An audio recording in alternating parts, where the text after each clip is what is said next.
Muy buenas tardes.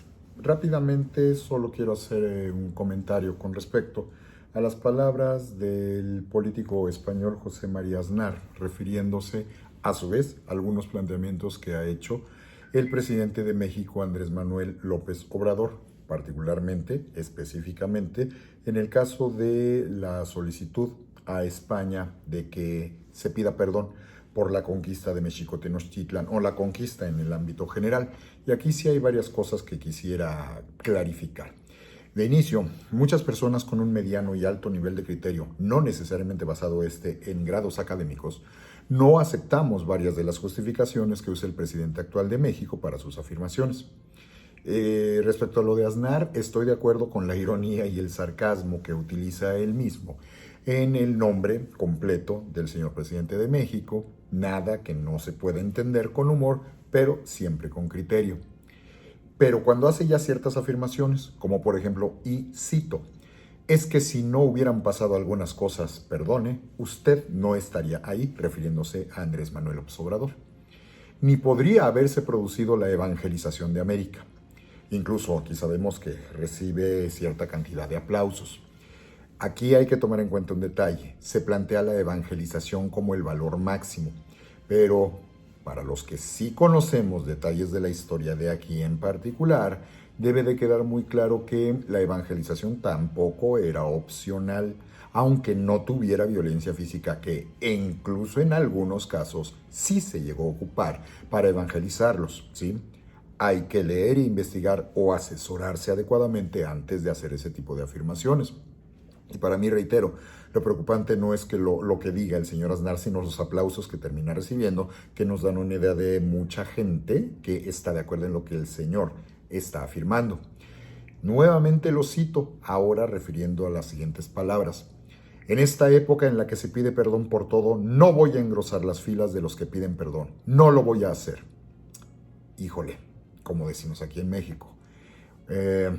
Una de las cosas que me gustaría poder decir en este plano es que uno de los 7 pecados capitales transmitido a nuestros ancestros por las mismas agrupaciones de frailes que vinieron a evangelizar a los indígenas, uno de esos 7 pecados capitales es la soberbia. Ellos se lo enseñaron a nuestros ancestros, y si vamos a poner como un elemento fundamental el proceso de la evangelización como valor máximo, también tendrían que recordar que dentro de lo que se les enseña, la soberbia es un pecado capital, y no solo es lo que tú lo digas, sino es cómo lo está diciendo, ¿sí? También hace otra afirmación. El nuevo comunismo de allí, refiriéndose a los territorios americanos, específicamente en México, el nuevo comunismo de allí se llama indigenismo, porque el indigenismo solamente puede ir contra España. Fin de cita. Lo rechazo totalmente. Eso es una afirmación vaga, sin sentido, que implica un gran desconocimiento de las formas en las que se ha manejado el socialismo aquí en México, cómo se ha reinterpretado el socialismo en distintos lugares y épocas del mundo, y entender que no porque algunos personajes como el señor presidente de México y algunos personajes sobre los que él también trata de apoyarse de otros lugares de América hispana, habría que considerar que lo que ellos entienden por socialismo, cuando uno conoce y sabe lo que es el socialismo de veras, te das cuenta que eso no es socialismo, y que va a haber algunas cosas en donde en realidad encontramos no solo que no están cargados a la izquierda, sino que están cargados hacia la derecha. Hay que tener mucho cuidado con esas afirmaciones, es lo que podríamos decirle al señor Aznar. Ahora, esto de que el indigenismo solo puede ir contra España, perdón, ¿sí? ¿Conocerá? Que yo creo que sí. yo creo que para llegar a donde llegó debe de ser una persona bastante preparada y culta. Pero el que tú seas una persona bastante preparada y culta no significa que tengas prudencia. Y allí yo preguntaría a los asesores del propio señor Aznar y al mismo, ¿qué opinaría, suponiendo que los conozca, que yo quiero creer que sí? ¿Cuál es su opinión de Fray Pedro de Gante?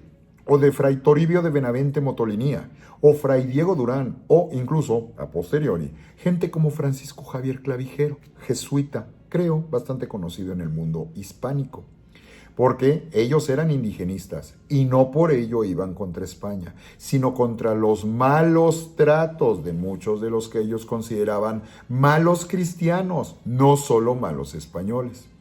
Además, otro nombre que espero, si tiene un poco de cultura general, también identifique.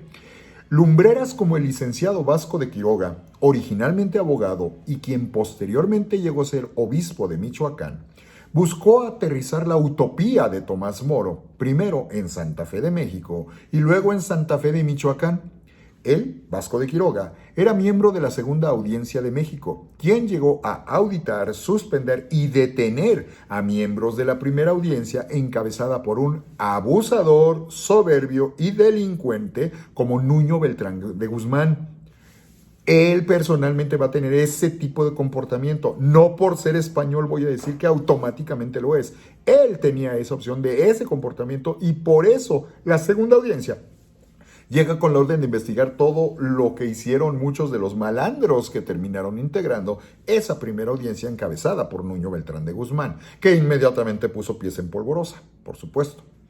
Y además también recordar que Vasco de Quiroga buscó separar a los indígenas de los españoles que eran un mal ejemplo, los españoles que eran un mal ejemplo, no todos los españoles, y son un mal ejemplo por su comportamiento, no por ser hispanos. Ahora, quiero dejar muy claro que yo comprendo la molestia y el encono de personajes políticos como Aznar por los comentarios igualmente descontextualizados de líderes como Andrés Manuel López Obrador. De hecho, muchos de nosotros, gente de la academia, gente de las humanidades, también estamos molestos, también estamos enconados en contra de varias de las afirmaciones y sobre todo muchos de los que sí estudiamos y comprendemos que nuestra misión es tender lazos, no cortarlos.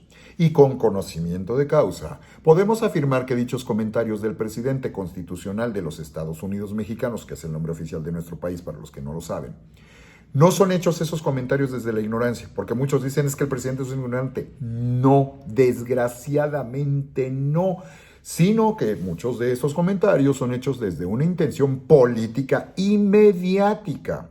Incluso, por los que no lo conozcan, la esposa del señor presidente, la doctora Beatriz Gutiérrez Müller, ella, una mujer que rechazó el cargo honorífico atribuible a todas las esposas de los presidentes desde la posrevolución mexicana de 1920 en adelante, rechaza el cargo de primera dama de la nación. Ella es doctora en historiografía y en historiografía del siglo XVI. Entonces ella tiene la asesora que vive, por cierto, junto con él en un palacio.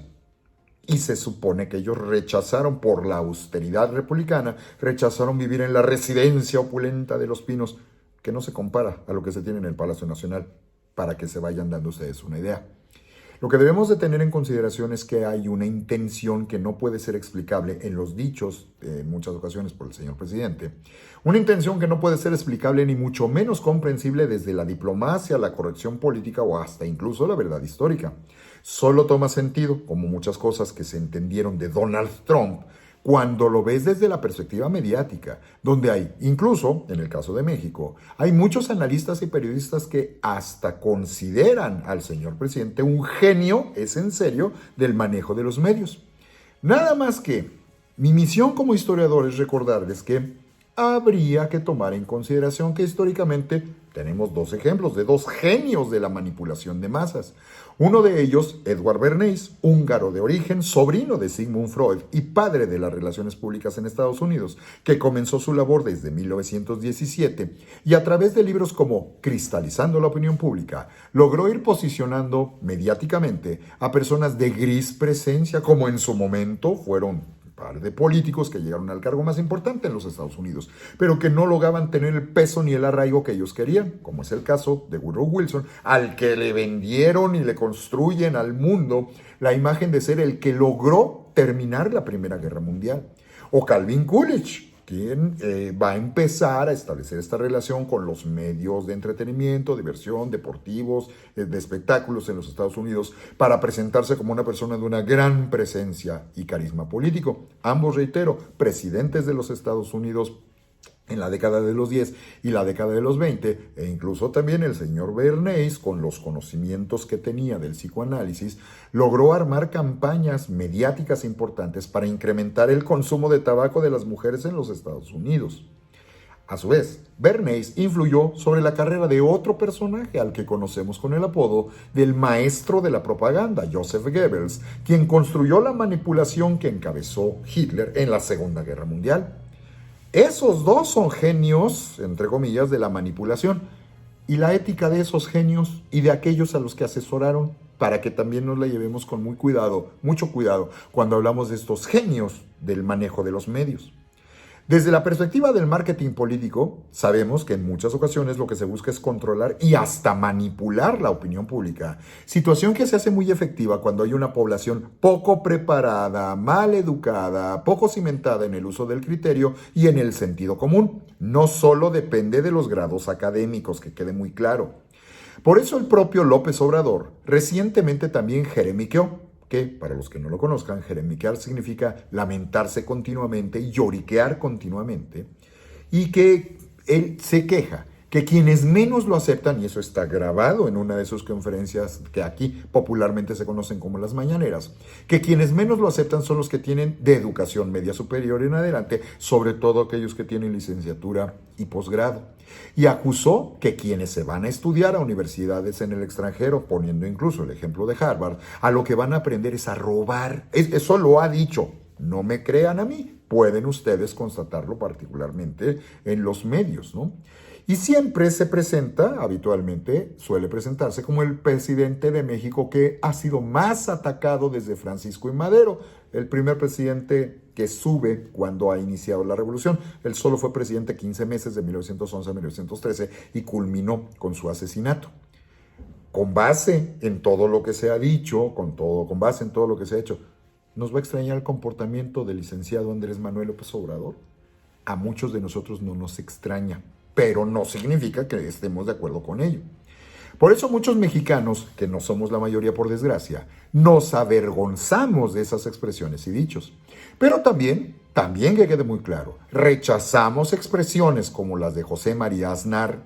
Por cierto, yo me pregunto, ¿no fue Aznar quien, encabezando su gobierno en las elecciones del 2004, atribuyó inicialmente que los atentados de Madrid fueron realizados por ETA, por miedo a perder las elecciones antes de tener los resultados de la investigación? ¿Qué acaso el señor Aznar no se apoyó en prejuicios? ¿No utilizó o quiso utilizar su cargo para buscar manipular la verdad? Yo me pregunto, a lo mejor yo estoy mal, ¿verdad?